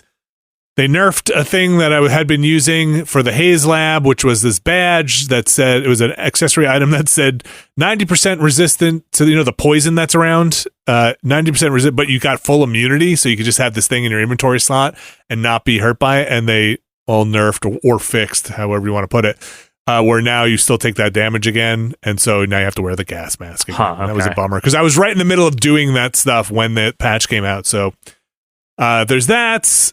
I still really like that game as a survival game in a sea of survival games, in a crafting and survival game. I like it. The things that I still want from it, like, some better UI stuff, it's getting there. Maybe they'll patch more in. The resource gathering can be a burden, but there are ways to mitigate some of it. I've started investigating those. And I will say, if people are getting into it, my 2 cents now with a decent amount of time in it, not a ton, but a decent amount, is just open up, when you're going to fight a bug, just open up the menu and find what it's weak to. It's such a huge difference. If it's weak to slashing damage, don't waste your time with anything else. Just use slashing damage. Mm-hmm. You'll save yourself so much time. Have you also gotten a better feel for the weak points? Because like the ants, for example, have their eyes as weak points, but I never felt like I couldn't tell if I was hitting them right or not. I didn't really see any feedback like, oh, you're getting criticals by hitting in the eye or whatever. I think if you're playing single player, that's almost a moot point because they're always going to turn to face you, or, some of the spiders, I think, say weak on their backside or something. In multiplayer, I try to do it with the kids. If somebody else is engaged in the battle, I try to hit a weak point, but generally I'm strafing and just doing circles around an enemy. And, like the mosquitoes, I don't know where they're weak to, but there are some enemies that are airborne that are a pain in the ass, that are airborne but attack you on the ground. Hitting a gnat with a freaking arrow can be a pain in the butt. I think there are lures eventually that you can get to lure flying enemies down, but it's fun. I've had fun just building zip lines and building infrastructure around the whole thing. We built, I should show this on a stream at some point. We built this gigantic tower that, when I say tall, it's pretty damn tall in the center of our base because we wanted it to be the hub for the zip lines. And the zip lines only work as, like a zip line would. You have to start from a higher point and go down to a shallower point. So we built this tower super high, took hours to build. We're hauling up freaking planks all the way up to God knows how high. And it was all supported by one thing that my son was like, "Hey, this half thing is turned backwards. I'm just going to replace it." And you just see him destroy it, and you see the entire thing just collapse like a deck of cards, and him just screaming. Oh, wow! It must have taken seconds for this thing to just keep falling and falling and falling. You got to learn eventually, right? And it's just a thing that was like we didn't know. So it tells you how many things are supported by a piece, but we never pay attention to it. We just reloaded a previous save. It's pretty good about saving in auto saves in previous slots. We just reloaded, but holy cow, it was hilarious because my daughter and I are just sitting there backed up watching this thing fall down. Incredible. It was pretty great. That was pretty great. I've seen some videos going around with some of like the full on like colony bases people have been building in that game, and it is nuts. It is bananas. It is wild. It almost makes you wish that they had like terrain shaping tools in there so you could actually flatten things out. Yeah. Tailor the landscape a little more to what you want to do, but you kind of want to start everything a little on stilts because of that, because you'll never be able to flatten the ground, or at least I've never been able to flatten the ground out. But it's neat. I like it. I want to build more. I want to get in there. I mean, I could just spend hours building in there, and I've unlocked turrets for the base because you do get attacked. Automated? I haven't bought them yet, so I'm not sure. There's pollen turrets and pebblet turrets, and I haven't bought them. The economy of raw science is tight, and I need to get some more raw science. So yeah, I've explored a bunch, and I just found the black ants not that long ago. So now we're dealing with the black ants and building black ant armor, and it's fun. I'm enjoying doing it with my kids. They're having fun. I hope my daughter continues with it because she's super helpful. She's great. She collects a lot of stuff and helps out in fights and is fearless getting out there. It's a lot of fun. Grounded, $40 or on Game Pass. I also finished Excavation of Hobbs Barrow.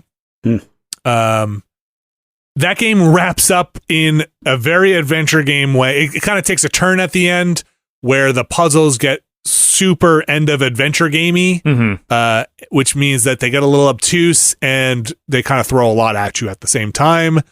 Not my favorite part of the game, but the kind of eldritch horror ramps up also, and I did actually enjoy that at the end. So neat game. I want to check that out. I get back into town and next to my PC 6 days before Halloween, and that seems like a very good time to play a folk horror adventure game. Yeah, my favorite part was interacting with the townsfolk. So near the end of the game, you do less of that, but you do get more of the horror stuff at the end. Also, finishing Gabriel Knight. Yes, kind of got me in the mood. You should check it out. That's $15. That's on the PC. That's a point and click adventure game. If you didn't know. That's going to do it for the games for this week. Kind of. There are other games out there. We're going to get to them later this week. Yeah, we're in possession of Gotham Knights and are missing the embargo by a matter of hours. Yes. So if you're listening to the live going live of this on the public feed, we will be playing that later today. You can tune in on Twitch to watch us jump into some bat boots and make our way around town. We'll get to a little bit of Gotham Knights in the news, though. Same bat time, same bat Twitch channel. That's right. Absolutely. That's right. That's a very modern reference that I'm sure everyone don't worry. appreciates. It's only a matter of time before the TikTok teens discover 1960s Batman and it becomes the next big trend. But I want to say this, not about any video game or whatever. I have a friend who's a teacher, and she was saying that somebody was wearing like a Boys in the Hood shirt, and they're like, "Oh, I like that movie," and the kid was like, "It's a movie?" Yep. No, you know what? Yeah, that tracks. And and she was like, "Where'd you get the shirt?" And she's like, "At a Target." Is there something wrong? And I said, "That's appalling." There's something wrong with like Boys in the Hood stuff being sold in a Target, right?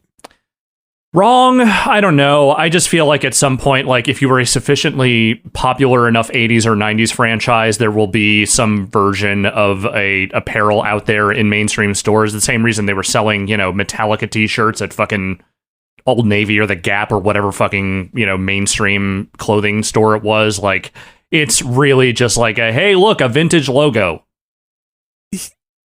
Yeah, I see a lot of Nirvana shirts out there lately. And for a while, I naively was like, oh, wow, maybe the kids are getting into Nirvana. Probably not. I think they just... my friend who's a teacher kind of said they just seem to like the logos is what she hears about. Yeah. She said somebody was wearing a Friends shirt and she was like, oh, Friends. And she's like, yeah, my friend, Amy. I was like, oh, not the show? And again, what show? I didn't know it was the show. I just got it because we're friends. But there's something about like a Boys in the Hood or even like a Do the Right Thing in a big corporate store that feels little... There's something extra crassly commercial about that. Yes, for... in particular. Something that is like, no... Like Target, you are the man, and you. Right. I don't think you can be selling certain. I mean, this was like legitimate social commentary. Yes, back in the day. Right, exactly, and like, okay, sure. I'm not disagreeing with you. I just think that you are coming to this realization a little too late to stop it. Unfortunately. Oh, I'm not going to stop. I'm never going to do anything to stop it. This has been going on for some time. Yes. Just was. Interesting. As somebody who has a kid who is now in a middle school, I can't wait to for my son to ask for what, I don't know, like come home with a Clockwork Orange shirt. I've got a vintage NWA t-shirt if he wants it. There we go. And just walk around. He absolutely cannot wear that to school, I'm telling you right now. Blindly, just not knowing, never knowing what it stands for. Mm-hmm. What are you talking? Ice Cube's in like family films now. It's totally fun. Yeah, they don't really play the NWA in those family films, is the thing. No. Not Without Attitude. That's a there you go. NWA. Sassy, It's a all right, we're gonna take a quick break. We're gonna come back with some news. We're back and it is time for the news. Brad Shoemaker, when the news spreads, you're there to put the jelly on it. When sometimes. The news spreads. Sometimes. When catch it, scoop it up, and make it spreadable. Sometimes I'm across the country trying to run from the news, but the news always finds you. The news does always find you. What is going on in the news this week? Well, I'm glad you asked, because not much. Okay. Is that good news? I've heard no news is good news. You tell me. Well, not if you're doing a news segment on a podcast, I assume. You want a little news. Well, G4 shut down earlier this week. Okay. Uh-huh. Okay, look, I'm not trying to be dismissive here, but when they had that mass round of layoffs recently and things seem to be trending in that direction, it seemed like more of a question of when and not if. And I guess they had a leadership shakeup around that time as well. And so, yes, the new, current, now former head of the division let the axe fall on Monday. I'm put myself in the camp of I'm an old games person from games media. I'm old. We all are. And I've been doing it a bit, not as long as you guys, so I guess I'm young relatively, but like when this thing started back up, I thought, is there an audience for this? Because I feel like I should be the audience for this, but I'm not here for this. I'm of two minds about it. I think that it's not that there was no audience for this. It's that audience was just not big enough to sustain the kind of production that they tried to turn it into. And the other thing is that G4 was a TV network, first and foremost. Nobody gives a shit about cable television anymore. Cable television is basically dead. It was kind of the games TV network. Yeah, it was the only one. I mean, there was, Spike TV did their stuff, but it was never officially a games network. G4 was the games network for as long as it lived, until they started just showing reruns of Cops or whatever when they ran out of gaming programming. But here they were trying to thread a needle between the thing you remembered, which was the kind of television production style version of G4, and a thing that lived online next to all the Twitch streams and YouTube streams that everybody already watches. Yeah. And the overhead they had created and the production they had created always seemed like a bad fit if it wasn't going to be markedly better than the stuff people were finding online, and I don't know that I ever thought it crossed over into better than what most people could find online. Yeah, the world has changed. Like, yes, the online landscape, as we all know, is as competitive as it gets. On the TV side, though, it's like, it's not just that there's no room for a dedicated games cable channel, it's that there's no room for cable channels at all. Barely, yeah. Like, who cares about television at this point? I have cable television, and I understand that as a signifier of how fucking old I am. Yes. Like, the very idea of TV that you have to just sit down and watch because that's what's on is, I feel like, not super long for this world. Probably not going to be tomorrow, but like, even I, as a 40-something, already feel like the idea of like having to sit down at a specific time and watch a thing is so antiquated. I'm just like, what are we doing? So the idea that they were going to get back into TV is just like, what? And the thing is, you know, they got some good people together to put on this thing. Like, they had some good hosts, they had some good producers and talent, but the whole thing felt a little rudderless right from the get-go, and it just felt like they never found a way to kick it into gear that made it seem, again, more noteworthy than what you could find on an average Twitch stream outside of the basic production quality around it. I was reading this story, and nothing really surprised me too much in it. I mean, it's kind of a tale you could have predicted a bit.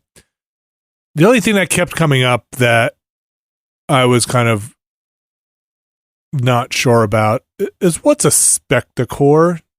What's the like possibly the most sinister name for a cable TV division that I've ever heard? What the fuck is Comcast? That's a bad guy in Silverhawks. What the fuck? It's a Comcast spectacore. Comcast spectacore. I don't like it. That just sounds like, because it's signed, it mentioned a couple of times in the article, because they were the people, the Comcast Spectacor was the kind of money behind this. But then the person who writes the kind of dismissal email at the end, David Scott, chairman and CEO, Comcast Spectacor. Yeah, he's the guy I mentioned earlier who came in to run it after the management shakeup. It just sounds like you signed, Imperial Droid Master or something. There is definitely some sort of like future space Roman Empire feel to the name Comcast Spectacor. You crossed the Spectacors? Yee! I'm on the run from the Spectacors. I think, reading this Deadline story, I think it is the division that it kind of pursues esports type stuff. Spectacor. Primarily. I don't. Reading some of the accounts from people who were laid off from there or fired during this, this shutdown announcement, it sounds like there was a real gap in leadership there also. Like, there was like a lot of that directionlessness, I think, came from the top. And, I do think there were some people there that were trying to do good work and do interesting work, but it seems like there was just, for all the resources they were pouring into this thing, it seems like very few of them were allocated to the things that might have made it actually stand out. It's hard. It's a very different landscape than when G4 was out there. I think the nostalgia could have bit, but I don't think it did bite that hard. That makes sense. I mean, I'm speaking purely personally here. I don't think I understand the mentality that would allow for nostalgia for G4. And that is not to say that I hated original G4, but I was never that interested in it. And I think that maybe it's just because I've been too molded by the internet over the years, but it always seemed like a tough sell to keep a video games oriented network on TV in general. Yeah, I mean, we have looked at this not too dissimilarly of like, hey, look at the landscape from when we started Giant Bomb to today. Yeah. It is completely different. It has remade itself multiple times over. What Giant Bomb was at the time was fairly unique, and now people streaming long-form video games and personality-based stuff is an industry. It is. Yeah, but also Giant Bomb still had one foot in the old world. Yeah. Yeah. Like, it was still very much trying to be a serious video games review outlet, editorial outlet on top of whatever other nonsense. Right? Yes. And most of that has fallen by the wayside. Well, it's just that I also think that I don't even know what games criticism on that. I think that old world is destroyed. That is pretty much, it's not that no one is doing good critical work out there. It's just that there's no way for it to get to rise to the top over everything else. Well, yeah, it's just not where the mass market is anymore. Yeah, that's what I mean. Yes, there are. I enjoy and hope to continue enjoying critical takes of video games, but like a scored, numbered, aggregated thing just doesn't seem like there's appetite for that as much. G4. Nostalgia only take you so far. Listen, we got 15 years. G4 will come back. Somebody will do it again. Nothing ever goes away. Except potatoes. What's up with Gotham Knights? What is this Gotham Knights stuff? You tell me.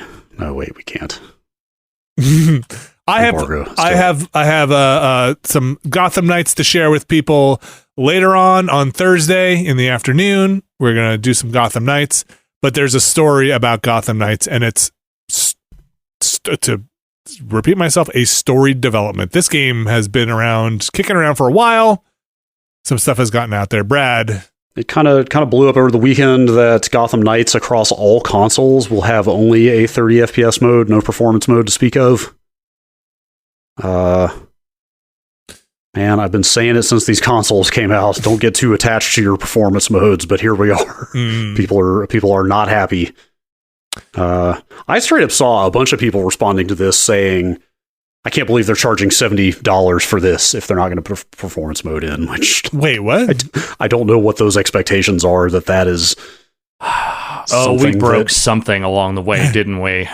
That ties into like how much the game is worth paying for. I mean, I know I'm very much on the old world side of consoles should not have these delineations between frame rate or texture quality. I want a 60 frames per second mode in every game ever released. I know, but I wish it would just be one or the other. Like I don't like it, but I also recognize I'm in the minority at this point.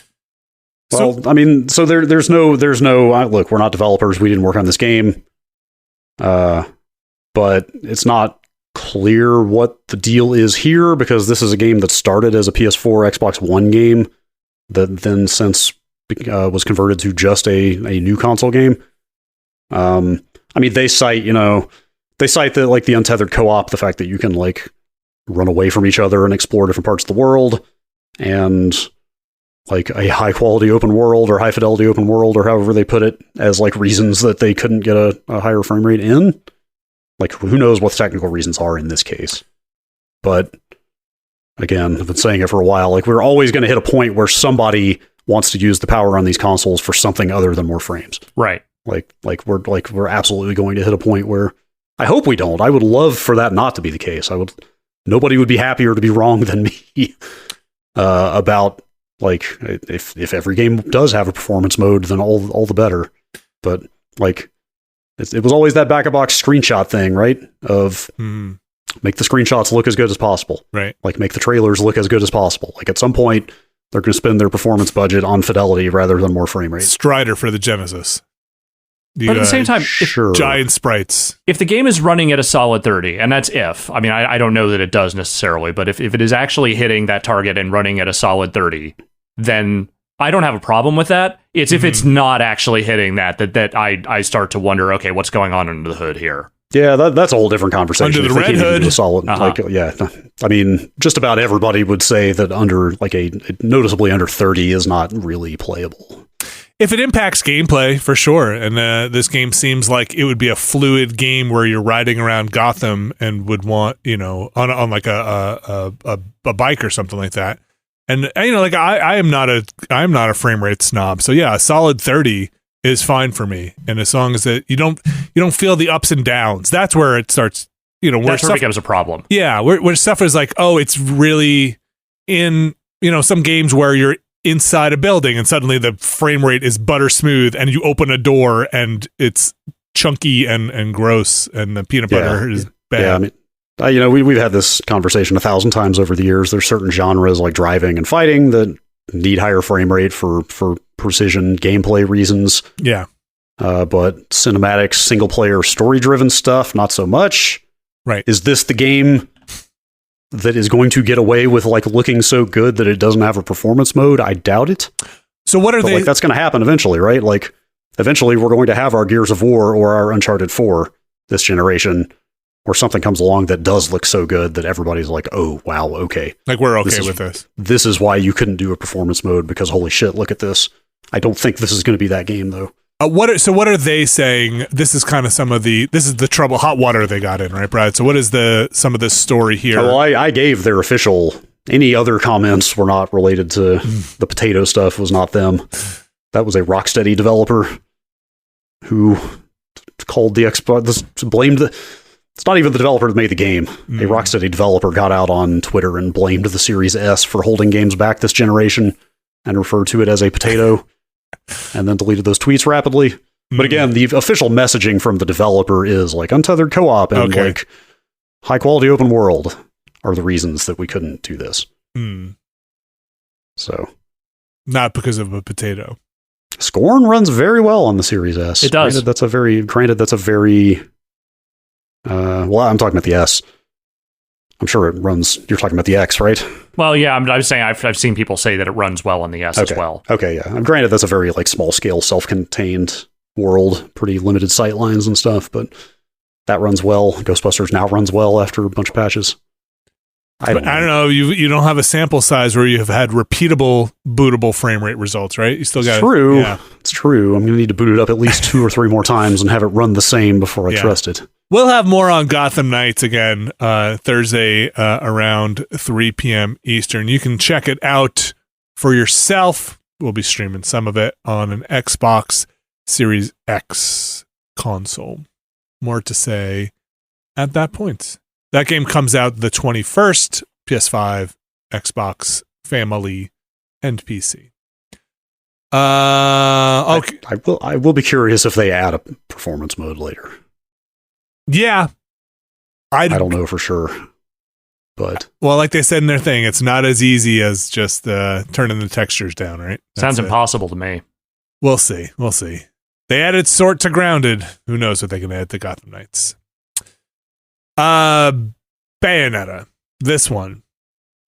This is a wild one. Who wants to kick this one off? I was traveling all weekend, so I've just kind of caught up on this after the fact. Like, Alex, I saw some of it go down. Yeah, okay. So here's the basic timeline of events as far as I can parse it out. So as we all know, Bayonetta 3 has a different voice actress for the lead character in the West. It is Jennifer Hale taking over that role from Helena Taylor, who had done the first 2 games. There was never, up to this point, there had not been a lot of detail as far as why that change was made. The director had kind of said just like it didn't work out for whatever reason. So Helena Taylor produced a video and put it out where she says that she was offered basically a rate of about $4,000 to reprise her role in the game, and found that offer incredibly insulting. And so following that, that is when Platinum made the decision to go with Jennifer Hale and move on from her. And she was pretty salty about it and pretty upset about, like, sort of having what she seems to perceive as the character kind of being taken away from her, and, kind of getting this insulting offer from Platinum and Nintendo. Yeah. And straight up called for a boycott of the game and said, like, fans of the game should not buy this because they fucked me over. And that set off a firestorm, as these kinds of things tend to do, with definitely a lot of back and forth on, generally speaking, whether people would actually bother to boycott the game or not. Like, was she being fully truthful? Kamiya was out there being Kamiya and being a big old dickhead online about this. He's basically saying, she was lying and kind of, also being very quick to block people before his account more or less got deleted. That's just him. That's Hideki Kamiya from Platinum, for people who don't know. And yes, his Twitter persona, maybe if people were not familiar with it, this was not the best way for them to become acquainted with it, but he has very much been a, like, over-the-top, zero tolerance, I block all haters type on Twitter for a very long time. While also being incredibly needling to people with his tweets and sort of the way he behaves online. Like, he's cultivated a heel persona for himself on Twitter, and I feel like this is the unfortunate underside of what happens when you do that, because when a real issue pops up, nobody is going to sanction your bullshit for that kind of thing, whether he's telling the truth or not. So that went on for a few days, and Jennifer Hale got a lot of hate directed at her, which doesn't really seem like it was justified, because it seems like she didn't really know much about what was going on here. I mean, she can't talk about it because I think she's under NDA, but it seemed pretty. It indicated that she took the role. She was not doing this out of any malice, despite Helena Taylor, or really even knew much about what was going on there. And then in the last day or so, there's been some additional reporting from Jason Schreier at Bloomberg and also other outlets that have confirmed his reporting, where he says that he has talked to sources within, I'm assuming Platinum and or Nintendo, and has seen documentation that says she was offered, let's say, substantially more than what she said in that video, which is to say that she was offered about $4,000 per session for about 5 4-hour sessions. Now, granted, this is before taxes and before, agents' fees and a bunch of other things. So while that number is bigger, it's not necessarily like, oh, she would just have gotten that money, flat out for that work. But at the same time, I think it's a couple of things here, right? Like, it's the way she framed it and the way she kind of presented this as a, they are fucking me over. Can you believe this? Please don't buy this game. And the reality that, she kind of omitted what sounds like, or at least she sounds like she omitted some stuff here, though there is a very real conversation to still be had about what the kind of rates video game voice actors get in general, which I feel like some of the tone of this maybe kind of muddies that conversation in a way that is not very helpful. Yeah, the last detail of the Bloomberg report is that they came back and offered her that what would have amounted to about $15,000. Yeah. Which a bunch of this is, yes, created a discourse, let's say. Mm-hmm. A bunch of other video game voice actors have now weighed in various capacities on Twitter about this. From the sound of it, $4,000 a session is about 4 times the SAG-AFTRA union rate. That a session normally is about $1,000 union. But it's after they offered her what would have amounted to roughly maybe about $15,000. That she then came back and said she wanted $100,000 plus royalties on the game, and that's when they decided to hire Jennifer Hale instead. Which, okay, so there's some of those threads have kind of gone into detail about this stuff, and it sounds like that 4 times rate is actually relatively comparable to what a lead actor of note gets for a video game. Not necessarily a celebrity, but someone in one of the more regularly contracted voice actors that you see in a lot of video games. That's maybe what they would tend to get. The residuals thing is interesting because that was a sticking point in the SAG-AFTRA voice acting strike that happened in 2016. The union really wanted a way to get residuals to especially lead actors in video games. And after about a year of striking, they didn't get that. They got some basic increases, but they didn't end up getting a whole lot of what they wanted out of that. And I think that contract is up in the relatively near future, which means that I'm wondering if this and maybe things like this might renew that conversation in a way that might result in, more scrutiny on that aspect of the deal. But I don't know that voice actors have any more leverage than they had the last time around.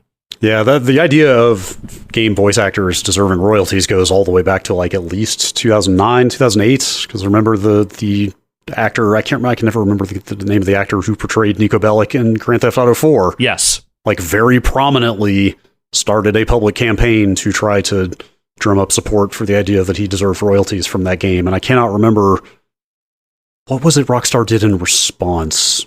Was it that I think they cut ties with him and maybe kind of wrote him out of any subsequent anything they did, I think was kind of essentially how they responded. Yeah, they definitely kind of blackballed him. I'm not saying the industry did, but Rockstar definitely kind of disavowed that guy. Right. And that character. Yeah. In this probably worth noting, in the Video Game Chronicles story that I was looking at, Taylor denies that she made this offer or requested points. That's where stuff gets weird, is that after this Bloomberg story came out, she literally said, they're lying to save their own asses. Mm-hmm. And then Schreier responded to that by saying, I've seen documents that indicate that this offer was made. So unless they, in the last week, forged a bunch of documents that sort of show that offer, then you have to cast at least a little bit of doubt on, that aspect of what she's saying, which is, again, not to say that there isn't a totally valid conversation to be had here about what voice actors earn, whether they deserve residuals. I think they do. And I think they certainly deserve, at the very least, something that is, on par with like what an animated series or like what voice acting for anime in the US tends to make, which I think anime voice actors actually don't make a ton more than this. But they don't make much is the thing. Like the rates for video games are actually pretty shit across the board unless you are famous. Yeah, exactly. That's exactly what I was going to say. The status quo, even in like feature film animation, generally seems to be you only make real money from animated voice work if you bring a massive amount of celebrity to the project already. Right. Well, you're right. They want. I'm sure the math there is getting Chris Pratt as Mario brings in X amount more money than having not Chris Pratt as Mario. Right. And that's the calculation going on there. And in video games, when you voice an iconic character, we get used to that voice in a character, and it is disruptive when that voice doesn't return. I don't know the economics of it. I don't know if Bayonetta sells fewer copies because the voice has changed. That's another rub here. Is this gave me reason to go look up how Bayonetta has performed, and I did not realize Bayonetta 2 was not a successful game. It only sold like 250,000 copies on the Wii U. It was a Wii U game, is the thing. Granted, but then they ported it to the Switch, and as of I think April of this year, it had only done a little over 1 million on the Switch. And that's Bayonetta 1 and 2 in a package. Yeah, which, like million is not nothing, but it is not really like for Nintendo, it's kind of nothing. Yeah, that's not serious hit territory by any means in 2022. I mean, there are well over 100 million Switches out there. So like she kind of went in on that video and said something like that game has made those games have made something like $400 million worldwide or whatever. And I don't think the math completely bears out on that. Like, I think those games made money, but they just did not make that kind of money. Yeah, it's just like GTA 4 was a much better test case for this kind of thing because that did make untold amounts of money, right? And Nico was a big part of what made that game interesting and successful, I think. And I guess that actor worked off and on for like a year on that game, like the Rockstar projects. Like this is like a 10-hour linear story-driven game, right? Like something where people are like doing physical motion capture as well as voice acting and are working for like months or years at a time is probably a better springboard for this kind of conversation. I don't know. Like I sympathize with, I think, the overall argument that there needs to be a much greater scrutiny paid to what actors get in video games, whether residuals are a viable option or not. I think they should be, but I'm obviously not privy to what those kind of numbers actually look like. But in general, I feel like there was the raging heat with which this came out and sort of like the way it kind of just, it punctured the discourse and kind of made everything about Taylor in particular, I think is not going to do this whole subject any favors. And, I don't doubt that they definitely lowballed her on, a character that she is definitely... she's not the only voice actress for that character, but she is the Western voice actress for that character. Yeah, I'm sure she feels some sense of ownership over the character. And I think some of that is totally justified. But or maybe there was truly a misunderstanding in terms of what she thought the rate was and what they were offering the rate. I don't know. Maybe there was a genuine... Because if there's documentation and she's standing by, this never happened, I mean, that's a bold claim. I don't know. Yeah. I don't know how you... I don't know how that mistranslation continues for that long.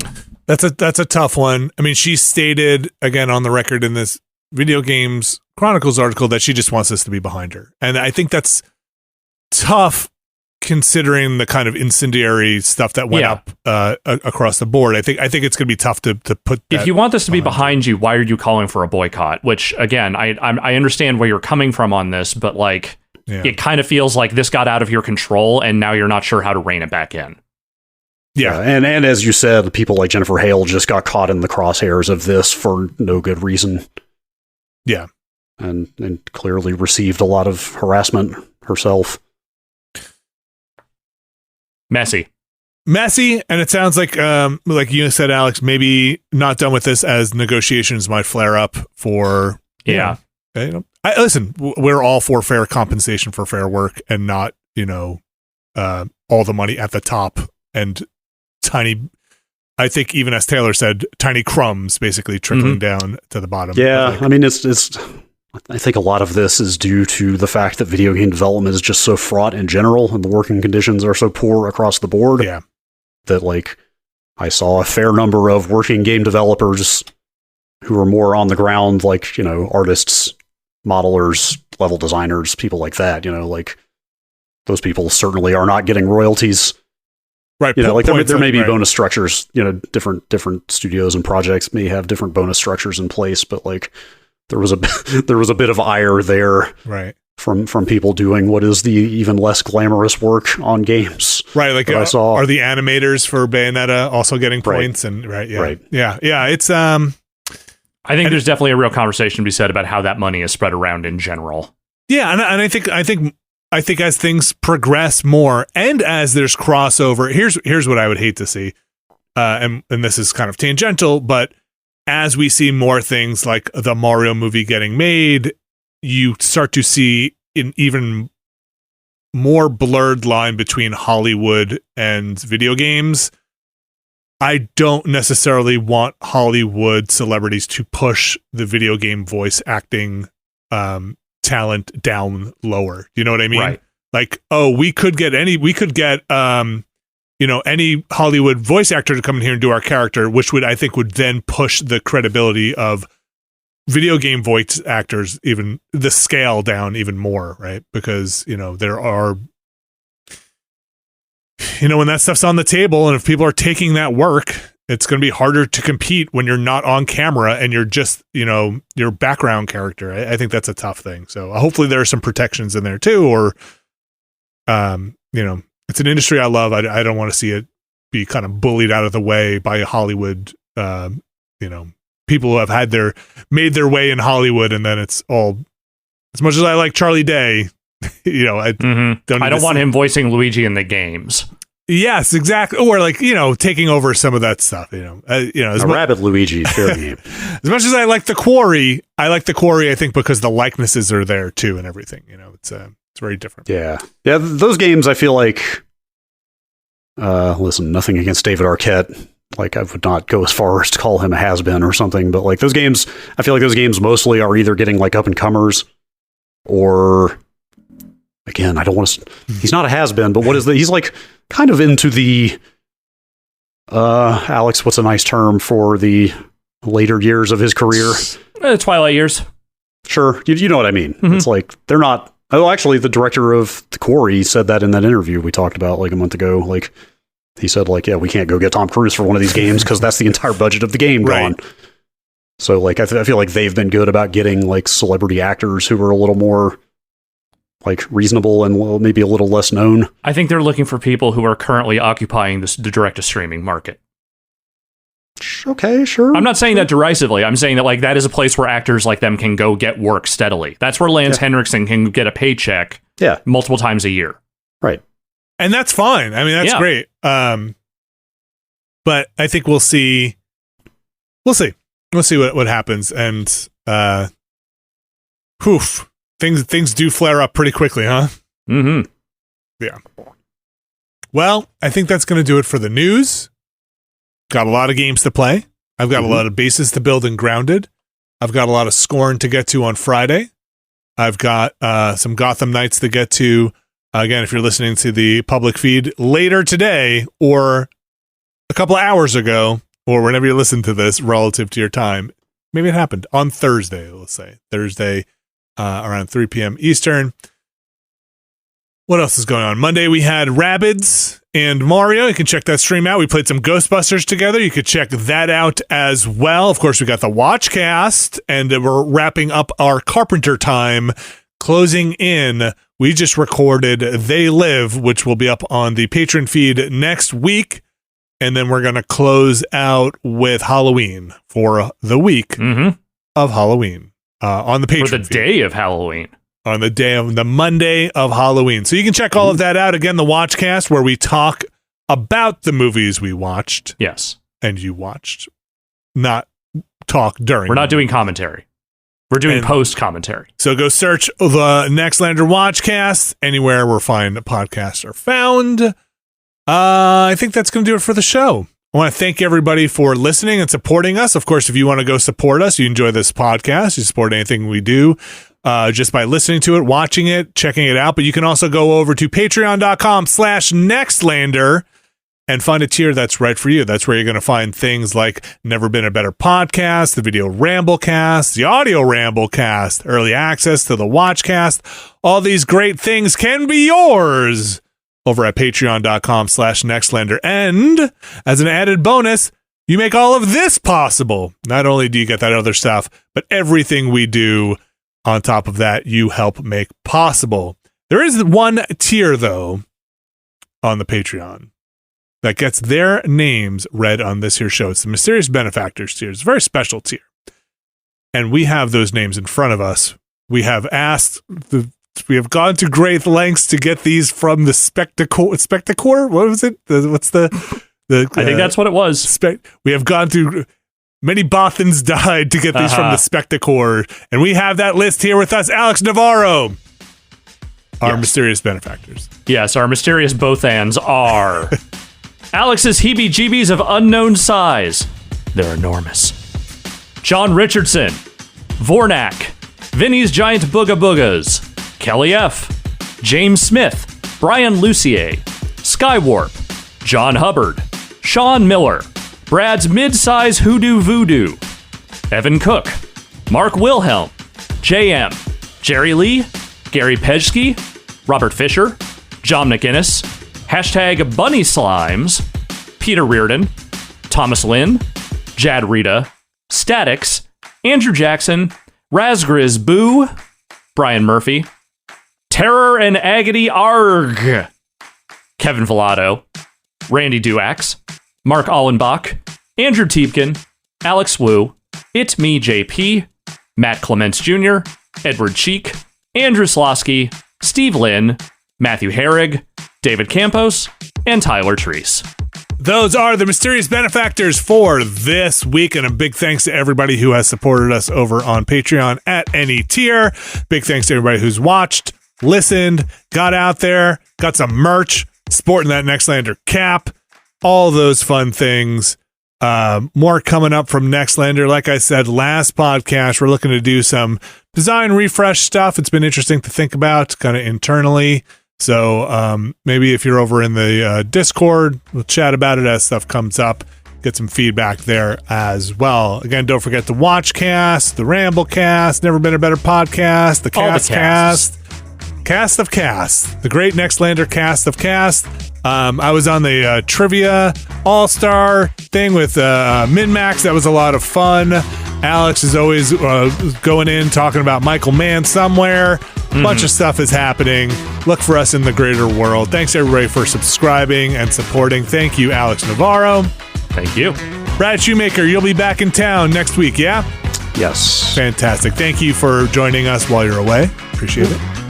We'll be back next week. Be good, everybody. See ya.